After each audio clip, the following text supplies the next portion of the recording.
तो traders, good afternoon. और आज के दिन पे मेरा ट्रेड क्लोज हो चुका है। आज है 18 मार्च 2026। आज के दिन पे मेरा ट्रेड क्लोज हो चुका है और स्टॉप लॉस हिट हो चुका है। छोटा सा स्टॉप लॉस गया है। प्रीवियस डे का जो भी प्रॉफिट था उसको हम मेंटेन करने की कोशिश किए और उसके हिसाब से ही हम अपना रिस्क रिवार्ड प्लान किया और उसके हिसाब से ही क्वांटिटी डाले। मतलब कि इतना भी नहीं एग्रेसिव जाना है कि जो प्रीवियस डे पे जो प्रॉफिट किए वापस मार्केट को दे दे, लेकिन कुछ ना कुछ बचाना भी है, क्योंकि जो चार्जेज है उसको भी उसमें काउंट करना है। उसके पीछे मेरा स्टॉप लॉस आज के दिन पे जाने का पीछे कई रीज़न हो सकता है, जिसमें कि सबसे पहला रीज़न आप देखें तो मेरा ये सीपीयू बार बार सीपीयू धोखा दे रहा था। अभी हम जस्ट इसको खोल करके चला रहे हैं। ये सीपीयू पता नहीं क्या दिक्कत हो रही है, बार बार हर एक 15 मिनट 20 मिनट पे बंद हो जा रही है मेरा कंप्यूटर। तो एक कारण ये भी है और इसको हम एक बार खोल करके कोशिश किए ठीक करने का, तो अभी ठीक ठाक चल रहा है, लेकिन सीपीयू के कारण मेन प्रॉब्लम हो रहा था। खैर चलिए, कोई दिक्कत नहीं। वीडियो को बिल्कुल अंत तक देखिएगा, क्योंकि वीडियो के अंत में हमने ट्रेड लेने के पीछे का लॉजिक शेयर किया कि आखिर हमने क्यों ट्रेड किया और कैसे ट्रेड किया है, क्या थिंकिंग था मेरे ट्रेड लेने के पीछे और कैसा चार्ट पैटर्न था। हर एक चीज़ हम डिटेल में शेयर किए और रिस्क मैनेज हर एक चीज़ बिल्कुल डिटेल में जानिएगा। तो ट्रेडर्स, चैनल पे पहली बार आए हैं, वीडियो को पहली बार देख रहे हैं तो वीडियो को लाइक करिए, चैनल को सब्सक्राइब करिए और अपने दोस्तों तक शेयर करिए, ताकि आपके दोस्त भी प्रॉपर लर्निंग करे कैसे मार्केट में अप्रोच करना चाहिए इंट्राडे ट्रेडिंग को। तो चलिए आते हैं, पहले आप लाइव ट्रेडिंग देखिए, देन उसके बाद हम इसके बारे में डिस्कस करते हैं। ओके ट्रेडर्स, तो इंट्राडे में एक ट्रेड मिल चुका है और हम इस ट्रेड में इंटर कर चुके हैं। एलटी है, एलटी को हमने शॉर्ट किया आज के दिन पे। चलिए चार्ट पे दिखाते हैं आपको। ये 3 मिनट टाइम फ्रेम पे हम लोग चार्ट देख रहे हैं। मेरे ट्रेड में इंटर करते ही काफ़ी अच्छा फॉलिंग देखने को मिल रहा है। आई थिंक कि ओवरऑल मार्केट में भी एक बार के लिए फॉलिंग आती है, तो आई थिंक कि आराम से हम लोग नीचे जा सकते हैं। 23,750 के पास एक आई थिंक एक अच्छा रजिस्टेंस है निफ्टी के लिए, और ये स्टॉक निफ्टी के अंदर में काफ़ी ज़्यादा वेटेज रखता है, तो हाई चांस है कि जिस प्रकार अगर निफ्टी फॉल करता है उस प्रकार ये स्टॉक भी फॉल कर सकता है।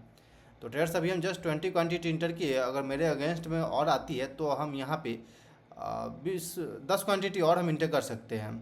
तो सबसे पहले स्टॉप लॉस लगाते हैं सिस्टम में। ओके ओके ट्रेड्स, तो ये काफ़ी अच्छा आप देख सकते हैं कि फॉलिंग देखने को मिल रहा है।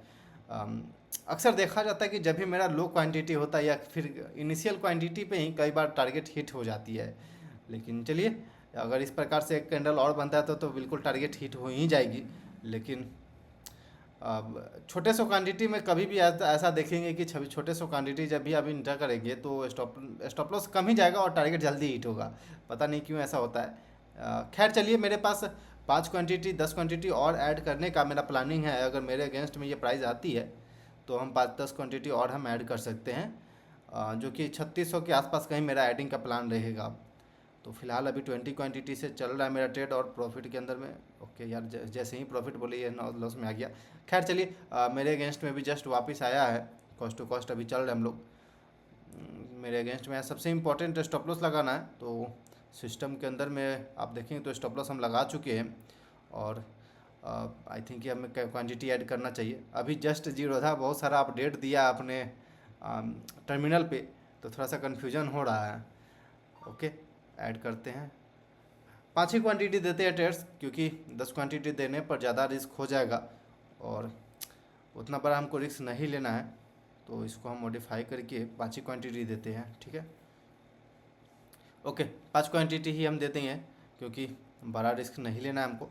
क्यों, और एक चीज़ हमें और भी ध्यान देना है कि कल के जो भी प्रॉफिट था उससे हमको वापस मार्केट को देना नहीं है, क्योंकि कल के दिन पे भी जो प्रॉफिट हुआ था उसमें चार्ज वगैरह भी लगेगा। आज के दिन पे भी जो प्रॉफिट होगा या लॉस होगा उसमें चार्ज देना है, तो चार्ज को ध्यान में रखते हुए ही हम ऑलराउंड को जोड़ेंगे और उसके हिसाब से क्वांटिटी और रिस्क को मेंटेन करेंगे। और खैर उसके अलावा ये स्टॉक काफ़ी ज़्यादा वोलेटाइल है और ओवरऑल मार्केट एक चीज़ यहाँ पे आपको दिखेगा कि प्रीवियस डे हाई के ऊपर ट्रेड कर रहा है, तो ये थोड़ा सा मेरे अगेंस्ट में चल रहा है। अगर अपसाइड से हमें निफ्टी के अंदर में भी ऑर्डर ब्लॉक जोन दिख रहा है, जो कि 23,820 के पास आ रहा है। 23,820 के आसपास आती है तो वहाँ भी निफ्टी के लिए एक ऑर्डर ब्लॉक जोन है, तो वहाँ से एक बार सेलिंग प्रेशर या रजिस्टेंस बोल सकते हैं।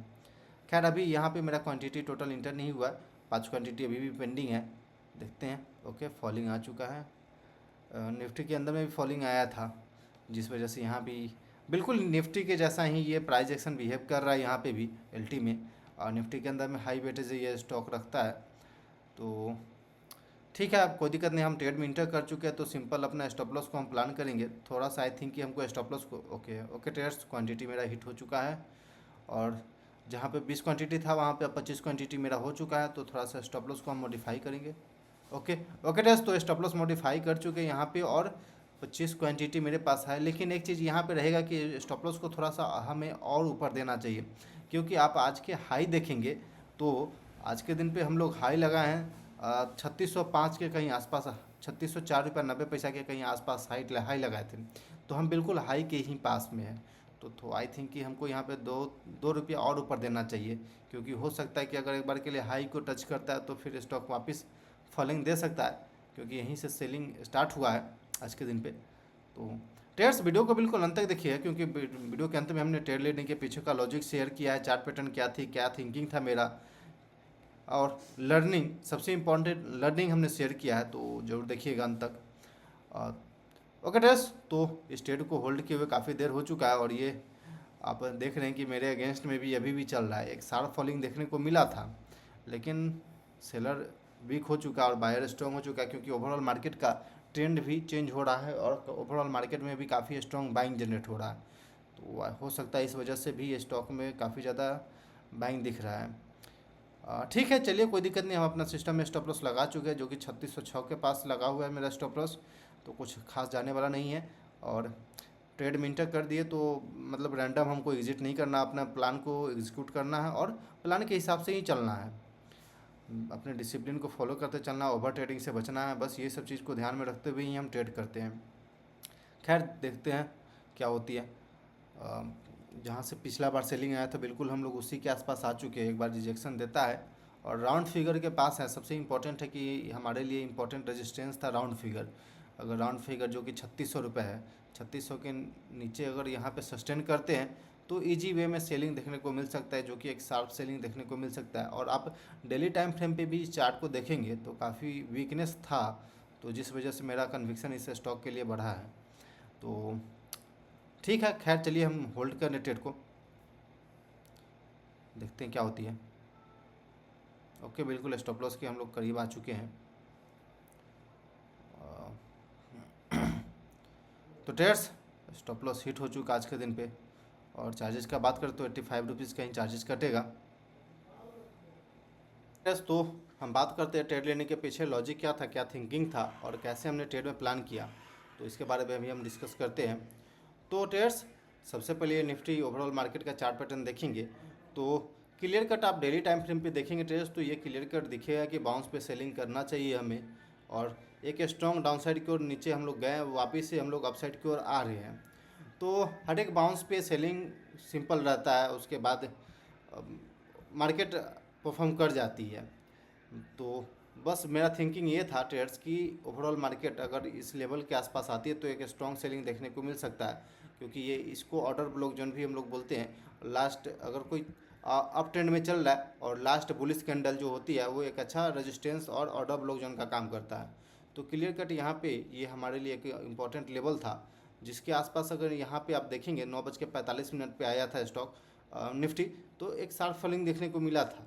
लेकिन वापस से हम लोग बाउंस लेकर के धीरे धीरे हम लोग इस रेजिस्टेंस जोन के पास आ चुके हैं, और क्योंकि यहीं पे पिछला बार हम लोग ट्राई किए थे अपसाइड की ओर जाने का, और यहाँ से एक शार्प फॉलिंग देखने को मिला है। तो क्लियर कट यहाँ पे दिखेगा कि सेलर वापस इस जोन पे आएगा तो सेलर इसमें एक्टिव हो जाएगा और प्राइस को नीचे लेकर के आएगा। ये मेरा थिंकिंग क्लियर था, और इसके हिसाब से ही हमने प्लान किया था कि हमें शॉर्ट साइड जाना चाहिए।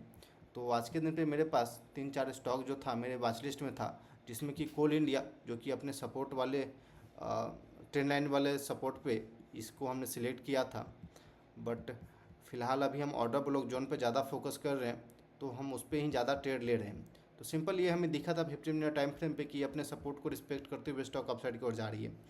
एक बार के लिए मॉर्निंग में आया और लॉन्ग टेल कैंडल बना, लेकिन कभी भी हम 9:45 के बाद ट्रेड में इंटर करते हैं तो 9:45 तक हम बिल्कुल वेट कर रहे थे कि अगर 9:45 तक स्ट्रॉन्ग बिग और डोजी जैसा कैंडल दिखेगा, स्मॉल कैंडल दिखेगा, जैसे इस प्रकार बना और डे लो नहीं ब्रेक करता है, उस पर इधर ही कहीं बनता है, तो फिर हम प्लान कर सकते थे। लेकिन यहाँ पे देखेंगे तो डे लो ब्रेक कर चुका था, और हम लोग 10 बजे डे लो ब्रेक कर चुके थे, और 10 बजे तक हमें कोई ट्रेड मिला नहीं था, तो जिस वजह से हम वेट किए और आप देखेंगे तो यहाँ पे क्लियर कट ये चीज़ यहाँ पे दिख रहा है कि एक बार के लिए हम यहाँ इसके ऊपर क्लोजिंग दिए थे, सस्टेन करने की कोशिश किए थे, बट इसके अगले कैंडल में लॉन्ग वीक कैंडल बना हुआ है। सिंपल ये दिख रहा है, क्लियर कट हैमर कैंडल जैसा दिख रहा है। तो यहाँ पे क्लियर था कि यहाँ पे सेलर स्ट्रॉन्ग हो चुका, तो इसलिए हमने इस स्टॉक में इंटर नहीं किया। देन इसके अलावा मेरे पास पीएनबी था जो कि ऑर्डर ब्लॉक जोन पे था, हमने सेलेक्ट किया था इसे। यहाँ पे आप देखेंगे तो हमारे लिए ये ऑर्डर ब्लॉक जोन है। सिंपल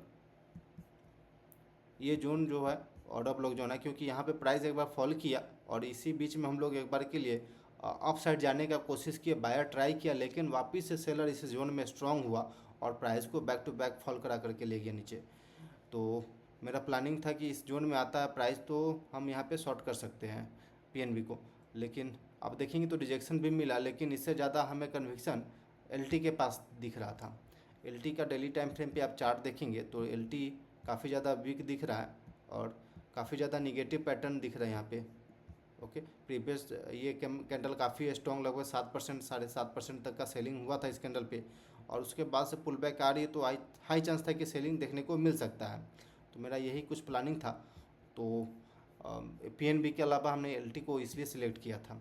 एलटी में आप देखेंगे तो ऑर्डर ब्लॉक क्लियर कट यहाँ पे दिखेगा ट्रेड्स। ओके, और 30 मिनट टाइम फ्रेम पे हम इसे सिलेक्ट किए थे। क्लियर कट हमारे लिए ये ऑर्डर ब्लॉक जोन यहाँ पे दिख रहा है। ओके, तो ये जोन हमारे लिए ऑर्डर ब्लॉक जोन था। इसके ऊपर एक बार ट्राई किया था अपसाइड को जाने का, बट सेलर वापस से वीक हो गया। देन वापस जब पुल बैक आया तो फिर मेरा प्लानिंग स्टार्ट हो गया। आप सिंपल देख लीजिए ऑर्डर ब्लॉक जोन एक शार्प फॉलिंग होना चाहिए। एक शार्प फॉलिंग होने के बाद प्राइस वापस अपसाइड की ओर आती है, उस जोन के पास आती है, उस लेवल के पास आती है, तो फिर से सेलर एक्टिव हो जाता है। तो मेरा थिंकिंग ये था और उसके हिसाब से हम प्लान में इंटर किए। तो ट्रेड्स एक शार्प फॉलिंग देखने को मिला, प्राइस अपसाइड को सस्टेन नहीं किया, नीचे फॉलिंग आ गया। देन छोटे छोटे कैंडल बनाकर के अपसाइड की ओर आ रहा था और ये पॉज कैंडल जैसा दिख रहा है। तो इस कैंडल पे मेरा प्लानिंग हो गया कि हम इसे शॉर्ट करते हैं, और हम यहाँ पे शॉर्ट कर दिए। जब ये प्रीवियस कैंडल का इनगल्फिंग किया तो फिर हम यहाँ पे शॉर्ट में हम इंटर कर चुके थे 3588 के पास। 3588 के पास इंटर किए हम वापस। मेरा टारगेट कहीं इधर था, ज़्यादा बड़ा टारगेट नहीं, 1:1.5 के आसपास मेरा टारगेट था। तो 16 रुपये के अपसाइड को रिस्क आ रहा था, उसके अगेंस्ट में 25 रुपया 20 रुपये तक का टारगेट हम प्लान कर सकते थे। और एक शार्प फॉलिंग यहाँ से मेरे एंट्री के बाद शार्प फॉलिंग देखने को मिला, बट वापस से प्राइस अपसाइड को निकलना शुरू किया। तो फिर हम इस कैंडल पे आप देखेंगे तो ये एक डोजी कैंडल है, और इस जोन में मेरा प्लानिंग हुआ कि ये जो कैंडल आपको दिख रहा है डोजी, इसी के जोन में हमको बाइंग करना, वापस से शॉर्ट करना, शॉर्ट करना। तो फिर जब प्राइस इसके लेवल के आसपास आया तो फिर हम यहाँ पे 3597 के पास इंटर किया शॉर्ट साइड में, और इसका स्टॉप लॉस डे हाई के पास कहीं रखे। लेकिन जो मेरा थिंकिंग था ऐसा हुआ नहीं। जरूरी नहीं कि जैसा आप सोच रहे हैं, जैसा आपका प्लानिंग है, बिल्कुल उसके हिसाब से ही मार्केट डेली बिहेव करेगा। लेकिन अपने रिस्क को कंट्रोल करना आपका काम होता है, एक ट्रेडर का काम होता है अपने रिस्क को कंट्रोल करते हुए ट्रेड करना। तो बिल्कुल हम उसको ध्यान में रखते हुए, अपने रिस्क को ध्यान में रखते हुए ट्रेड किए, जो कि छोटे से स्टॉप लॉस के साथ हम इस ट्रेड को एग्जिट कर रहे हैं। और मेन फोकस ये भी रहता है कि ट्रेडर्स की प्रीवियस डे पे जो भी प्रॉफिट है उसे थोड़ा सा बचाना होता है। तो एग्रेसिव नहीं जाने के बजाय बिल्कुल स्मॉल क्वांटिटी से हम यहाँ पे इंटर किए, और जो भी हुआ उसे हम एक्सेप्ट किए। तो ट्रेड्स जरूरी नहीं कि आप हर बार सही हो जाए ट्रेड में, लेकिन अपने रिस्क को मैनेज करिए और बाकी ट्रेड करते रहिए। ओके ट्रेड्स, तो कुछ इस प्रकार थिंकिंग और कुछ इस प्रकार का मेरा प्लानिंग था आज के दिन पे, जो कि आई थिंक हम रॉन्ग हो गए, लेकिन चलिए खैर कोई दिक्कत नहीं। ओके ट्रेड्स, क्लोज करते हैं वीडियो को। तो thanks for watching this video, please like and subscribe my YouTube channel for more updates.